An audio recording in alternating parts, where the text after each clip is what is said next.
సమయం దయచేసి తెలియజేస్తున్నాను. ఆయన నాకు బాగా తెలుసు 50 సంవత్సరాలుగా. ఎందుకయ్యా కావాల్సింది వర్గీకరణ?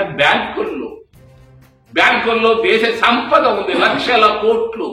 దేశ సంపద అంతా గుజరాత్ వాళ్ళకి, మార్వాడీలకి అప్పులు ఇస్తున్నారు, రుణాలు ఇస్తున్నారు. ఎవడైనా ఒక ఎస్సీ కానీ, ఒక ఎస్టీ కానీ, ఒక ఓబీసీ కానీ లోన్లు ఇస్తున్నారా బ్యాంకుల్లో? ఎందుకు? జాతీయం చేసింది ఇందిరాగాంధీ.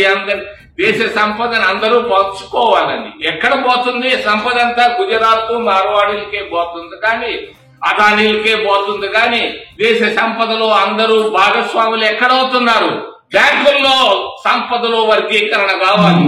ఈ రోజు ఎస్సీ ఎస్టీలు ఉన్నారు, మరి 25% ఉన్నటువంటి ఎస్సీ ఎస్టీ ఓబీసీలు వీళ్ళందరికి కలిపి వస్తున్నటువంటి బ్యాంకు రుణాలు 1% కూడా రావటం లేదు. 1% కూడా రావటం లేదు. 90% మార్వాడీలు, గుజరాతీలే పంచుకుంటున్నారు. ఇక్కడ కావాలి వర్గీకరణ.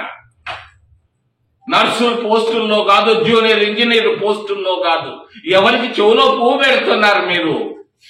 తప్పు ఇది, ఖండిస్తున్నాను.